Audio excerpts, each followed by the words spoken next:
Welcome to this very special edition of the KAJ Masterclass Live, the show which ensures that you profit from your time spent here with experts, either through their insights, information, or simply learning from them. And today we have Jeffrey Benson. He is an author, school leader, teacher, consultant, and a coach. Welcome to the show, Jeffrey. Good morning, Ajay, or good morning here in the States, at least. You are welcome to the show. Jeffrey, you are welcome to India in this online form. And I'm sure not just in India, but a lot of people across the globe will benefit from what we are going to talk about. We'll talk about how we can transform school discipline, how we can all move from a culture of punishment to a culture of restorative discipline. So, my first question is to understand from you, Jeffrey. In India, the school system is the way it is. So, for those people, especially who are outside the US, what is the state of the school, you can say, system or the school discipline or the problems that are state of schools in the US, so that people can understand why discipline is an issue, how they should understand the school system, and that there are things that they can learn from this part of the world. Thanks. Great question. So, in every day in school, there's a lot of pressure on the teachers to get through the curriculum. You have this much time, this many kids, you have to get through. And no time is ever devoted in anyone's plans for the day, whether it's the principal or the school nurse or a teacher, to deal with kids who are not on task, who are misbehaving because it's not a good match of the curriculum to the kid, to the day. So as soon as students misbehave, it just interrupts everything. And no one has time for that. And no one has actually planned for it. No one puts into their lesson plans, I'm going to spend 5 minutes in each class dealing with kids. Ajay's agitated often. I should always plan for that. No one does that. It's always an interruption. And then so part of it in the US in particular is a lot of pressure on moving kids quickly through a curriculum. There's more than ever because of standardized testing. We've got to get through the curriculum. And kids who are slower, kids who are off task or misbehaving are just problems, as opposed to, well, we should be ready for that. That's a typical day in school. So for the teachers, there's an issue. It's one of the crucial times and why I decided to write the new book coming out, Hacking School Discipline Together, which is that there's this moment when maybe the class is starting to get disrupted, more off the lesson than the teacher can manage. What do I do with this kid? And there's a moment of, do I call for support outside? Do I send the kid out of the class? And in most schools I work with, that's a very ambiguous moment. If I'm the teacher, will I be supported for sending the kid to the principal, or will the principal come later and say to me, I don't know why you sent me that kid? I hear from principals, I don't know why the teacher's sending me this kid. They should handle that. And I hear from teachers, I'm not sure if I will be supported or affirmed for sending the kid. So where we start is trying to find the line. What belongs to the administration? What belongs to the teachers? And creating less tension at that moment. So the teacher is given a lot of leeway within the class to handle issues until there's a point in which the teacher can say, I know I will be supported if I need to send the student out. And I know that the student is going to be treated well. So that's another big part of this, is that, again, in the States, I send the student to the principal, to the office, who's ever dealing with kids who are outside of the class. They come back in 10 minutes, 5 minutes the next day. I don't know what happened. I don't know what my responsibility is. There's a belief by a lot of teachers that all the principal did was sit the kid down, give him a candy bar, tell him not to do that again, come back to class, nothing's changed. So part of our work in this, as well, is to say, what should the principal be doing with the student to support that student learning how to behave better? Most of the time, it's just a punitive reaction. Okay, you're going to miss lunch. You're going to stay after school. We're going to call your parents up. None of that teaches the kids new skills. So part of restorative discipline, two parts. One is, do we teach kids new skills when they've been misbehaving? And then the other is, do we let them repair the harm? So if I knock over a waste paper basket, I should clean up the waste paper basket. I shouldn't have to write 100 times, I shall not knock over the waste paper basket. If I have been disrespectful to the teacher, I need to come back and apologize and talk about what happened so that I have an opportunity as a kid to be forgiven. And also not only to be forgiven, but to be made whole by giving back to the community, even the score. If all I do is get punished, I never get to even the score. I never get to be forgiven. And I'm always behind. I'm always one down. Plus, I haven't learned any new skills. Maybe I was really frustrated and kicked over that waste paper basket. How do I learn to manage my frustration better? Maybe I'm really awkward. I don't know how to walk past the waste paper basket without knocking it over. Maybe we can move my desk. If I'm being punished, there's nothing, I don't learn anything. I don't get to be forgiven. I don't get to apologize.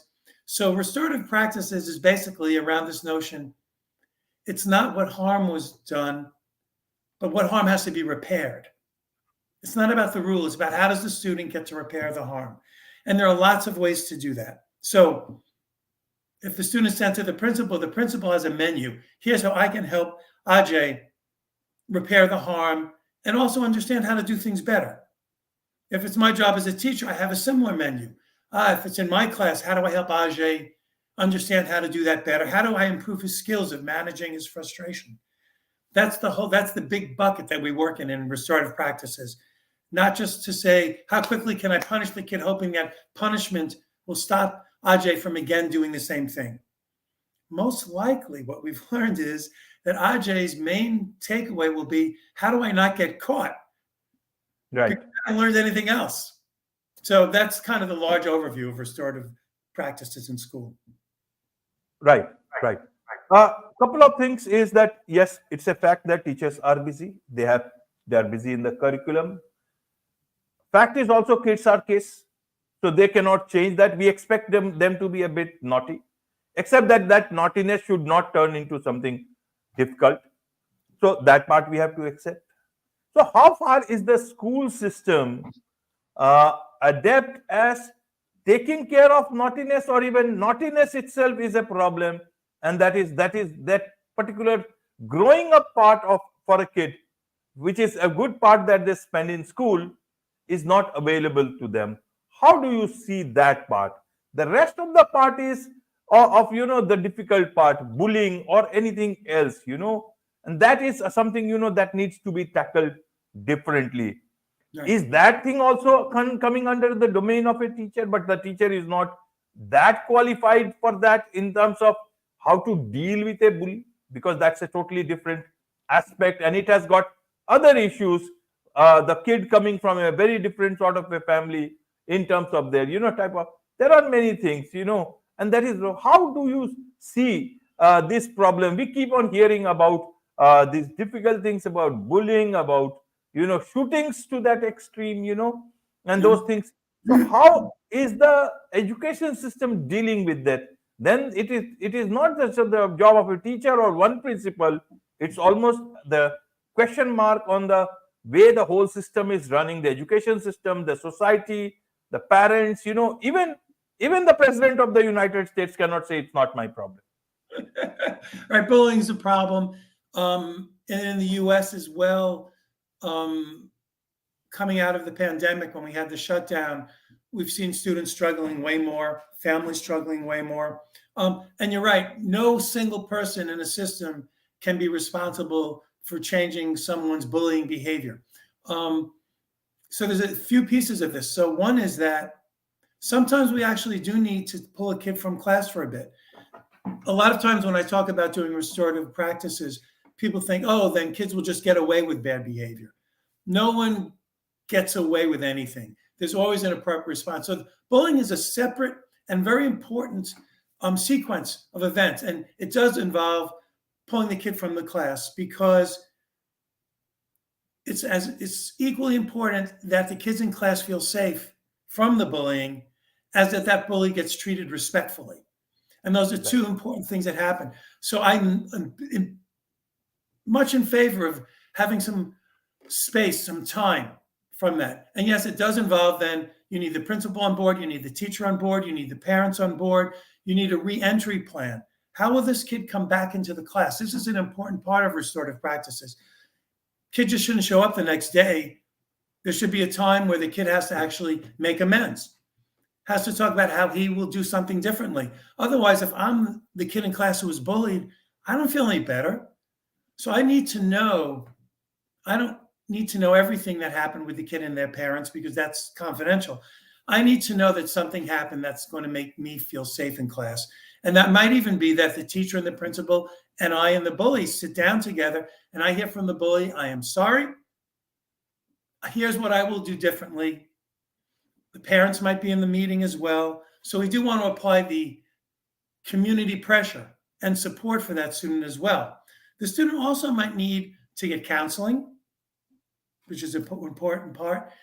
As well, for some kids, if I know that Ajay is struggling in class after 20 minutes, I'm not going to wait for you to then act out. I'm going to say, we're going to give Ajay a break after 15 minutes. We're going to let him go and take a walk with a school counselor and come back in because we want to do as much preventatively as possible. So there's also a big part of restorative practices is to prevent situations from happening. If we look at school structures, I'll give you another example we talk about in the new book. Lunchtime. Lunchtime is a time in schools where there's a lot of bad behavior. And we can do a lot of things to change how we serve lunch. In one school I was working with, the seventh grade boys in the US, about 13 years old, struggling to do everything in life well. And they're waiting in line on lunch to get their food. And there's a lot of pushing and jostling around and problems. And the principal asked me if I could meet with the boys and help them learn how to behave better on the line. And I said, possibly, but the people on earth who have the most trouble behaving are hungry 13-year-old boys waiting in line. And rather than me trying to teach these kids how to behave better and every year coming back, why don't we change how we serve lunch and not have kids waiting in line so long so they're not in a position to use their very weakly held behavior skills. So then we look at the school as a whole. Where are all the places where kids are getting in the most trouble? Is likely the places where they don't have the skills to avoid being in trouble. So we change how we have time passing in the hallways differently. We look at serving lunch differently. We look at how we do recess. How do we break that up so that there's not just 100 kids milling about, but how do we add some structure to that? Kids are put in schools in so many situations in which they're likely to misbehave because the structure isn't robust enough to prevent them. So prevention is a big part of this as well. So it may be that the principal meets with teachers and says, let's look around the school. We have data about where things are happening and when they're happening. Oh, it's waiting on line for bus. It's coming into the school in the morning. Let's look at all of those situations and restructure how we do that. Most of the structures in schools have been around 100 years. They're just what we're used to.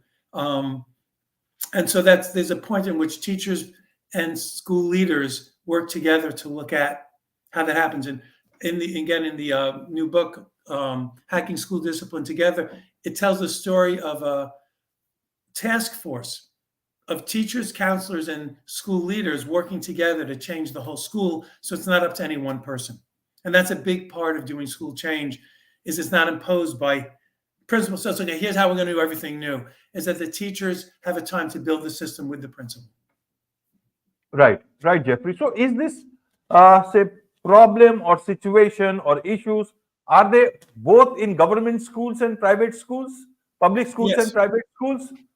More in public schools, government schools, as you call them, public schools, way Yeah. more.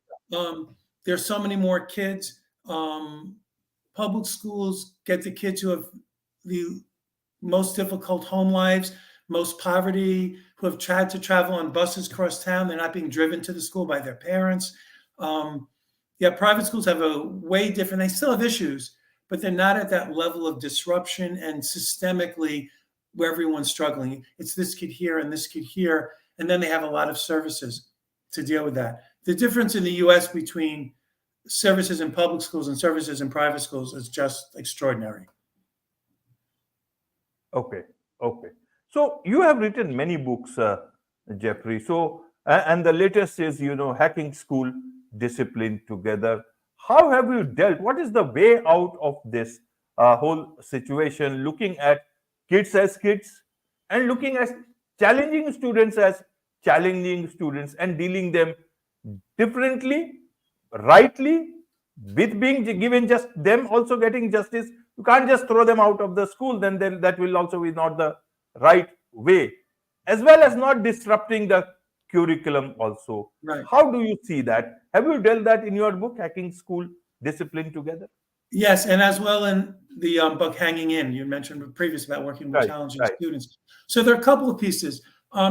This is sometimes when I go to workshops or I'm giving a lecture or a keynote, somebody will say to me, "So Jeffrey, what would you do with this kid?" And they describe to me a kid who's just trouble, trouble, trouble, trouble.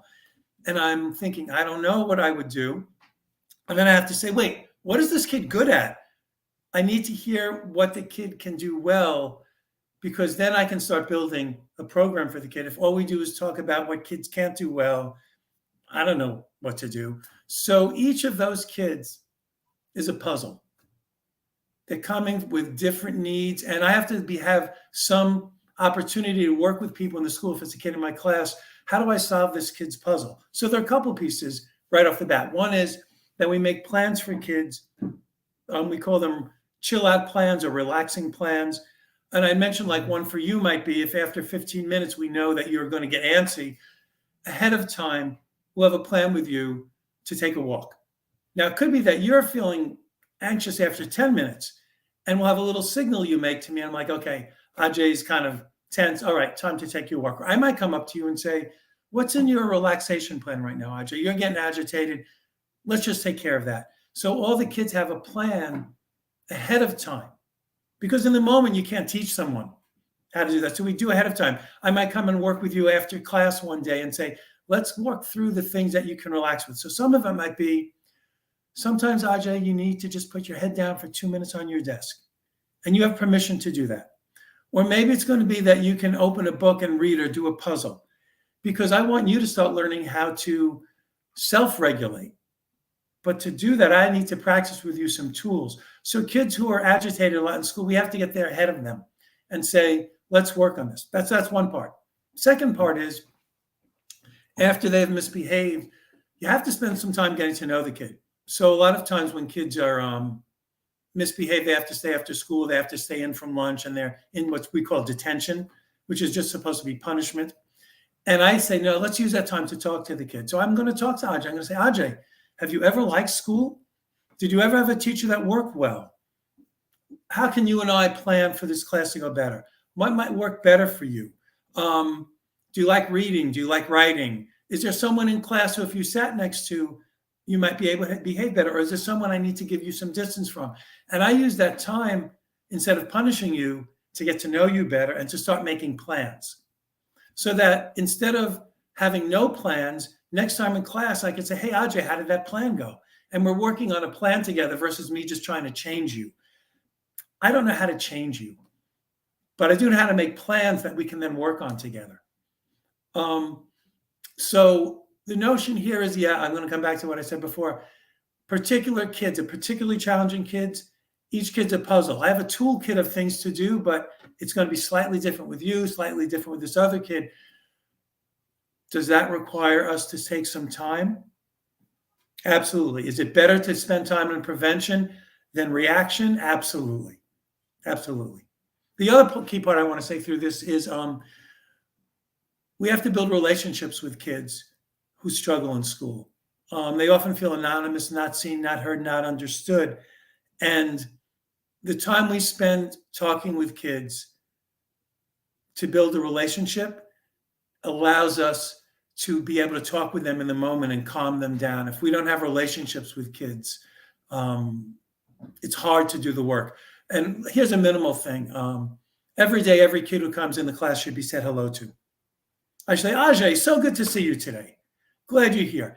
Even if yesterday when you were absent, the class was way better, and I was happy you were absent, when you show up the next day, because I'm a professional, I say, Ajay, I missed you yesterday. I'm glad you're here. Let me sit down with you and catch you up. If I don't do that, you're not going to behave better. Right, right, Jeffrey. You talked about self-regulation. So, how can that work? I think that happens in almost all spheres of life. Even in business, government allows that you can go for self quality check, and so many things you can look at themselves. Why not kids? How can they do it better? How much scope is there for self regulation in terms of kids who are having who are creating, say, difficulties for the system? Right. So this is one of the things that I learned to do. I ran schools for kids. The entire school was filled with kids who are having trouble with self-regulation. So we got really good at that. Every kid had a plan. They had 3 different things they could do to self-regulate. One that they can do in their desk. So Ajay, maybe you're just going to read a book in your desk when you're agitated. Something they could do elsewhere in the classroom. So maybe there's a back corner of the classroom where you can go and stand up and look out the window. And something that if there was somebody available, you could leave the room to be with someone, to just walk the hall or go and talk to somebody. You have to do all that ahead of time. So this is just beginning in the schools I work with. When I talk about having what we call chill out plans or relaxation plans for kids, no one does that systemically. So I'm starting this work in schools or even just with individual teachers. My favorite part is if every kid, even kids who aren't acting out, have a plan. So sometimes I can say to the class, and this is one of the helpful things just in regular classroom settings, if I know everyone has a relaxation plan, there are times when the class is a little itchy, when I know the class needs a break, and I'll say, everyone, next 3 minutes, do your relaxation plan in your desk. Let's just everyone have 3 minutes. I'm going to sit at my desk. My relaxation plan is to just read my book. Everyone, you know what you're supposed to do for 3 minutes. So we make it normal that there are times everyone needs to relax. So that doesn't make the kid who particularly needs that to be like the only one who has a plan. But as much as we can get that kid a plan, the class a plan, everyone in that grade a plan, it doesn't take long to put plans into place. It just takes like 5 or 10 minutes at the beginning of the year. You practice it a few times. And then every now and then I can go up to Ajay and say, hey, Ajay, let's pretend you're having a hard day. Let's use one of your plans. And I can practice with you. And so we just do that as a regular part. Again, the time I'm spending helping you learn how to do that is way less time than if you've misbehaved. Because then I'm taking out of the whole class. Then everyone's been disrupted. And now I have to get the class all back together. If I can just talk to you on your own and say, use your plan now, it takes me 5 seconds to tell, hey, use your plan now. Easy. And these plans work. We've done them in these schools for a long time. Right. Now, how do you see that? We talked about the present state of the system, present state of the schools. So how does it look like for the future? Today's time is not that easy for kids also, especially, with so much of social media exposure.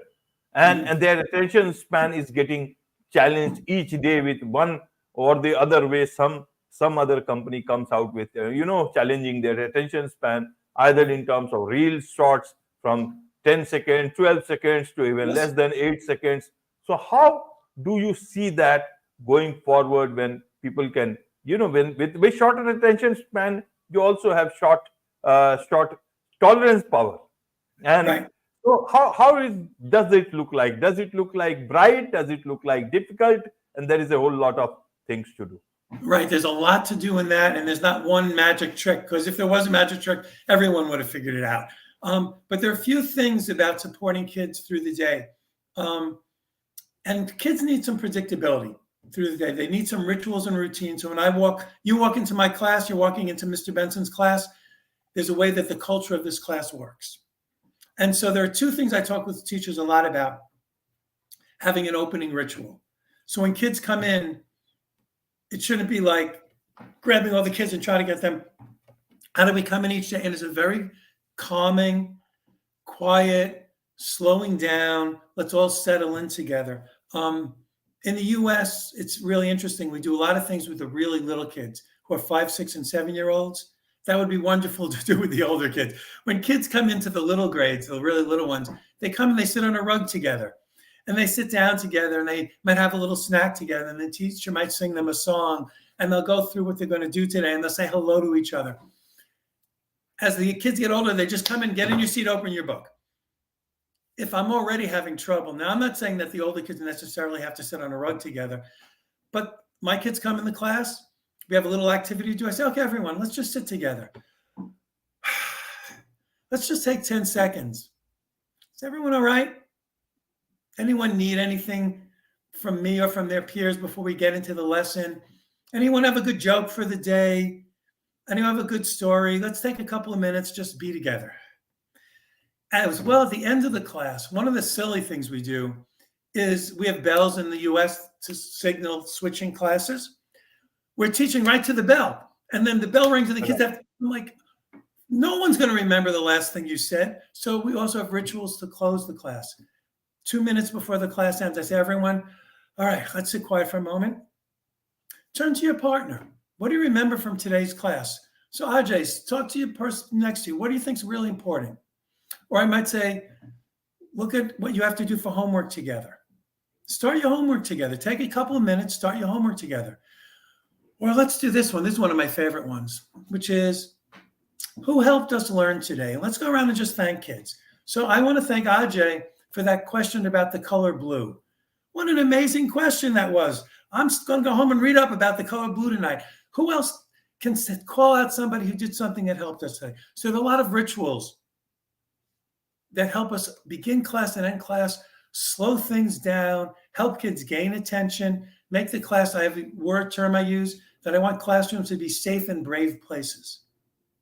So through many rituals, we make classes safe and brave places. So kids know they're walking into Mr. Benson's class. They're going to have time to breathe. They're going to have time to settle in. They're not going to be rushed continually. I happen to know, and we know this about work with brain science, if I spend a couple of minutes at the beginning and a couple of minutes at the end, their brains are going to work better than if I'm rushing them through things. Rushing people through learning does not help people learn. So we have to slow. And so systemically, to come to one of your questions, teachers need permission from school leaders to go slower. They need to hear it's okay. In one school in which I was working, and I had a whole bunch of teachers who wanted to do an end of class ritual, they said, the school leaders aren't going to like this. The superintendent of the system isn't going to like this. So I had to invite him into the meeting with the teachers for him to say, I would like you to do this. Because what they get over and over again is, hurry, hurry, hurry. The kids are behind. The kids have to learn. And everyone in the system needs permission to slow down. And that has to start from the top. Everyone needs to hear it's okay. Slow down, say hello to the kids, have them leave class calmly. And one more thing, for teachers who have the end of class ritual, every teacher, and I'm talking about lots of teachers I've worked with who do an end of class ritual, are happier with the end of class. They're calmer when the kids leave. They're ready for the next group of kids to come in. The class is cleaned up better. There's lots of things people can do. So I also want to say, if people write to me at my website, which is jeffreybenson.org, I can send you lists of opening rituals and lists of closing rituals, lists of chill out relaxation plans. So if you're interested, I'm happy to send that stuff out to you. It's in the books, but right now I just want to get into your hands. I have it on just one sheet of paper. I can email it to you. So if you write to me at my website, jeffreybenson.org, I can send you all sorts of information about this. Wonderful, wonderful. One last point is the role of parents.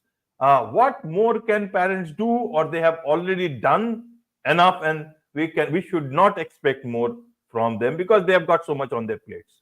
Right. It's a really wonderful question. I'm going to turn it around a different way in some sense. In at least US schools, there's no easy way for parents to get in, except once or twice a year we have a meeting.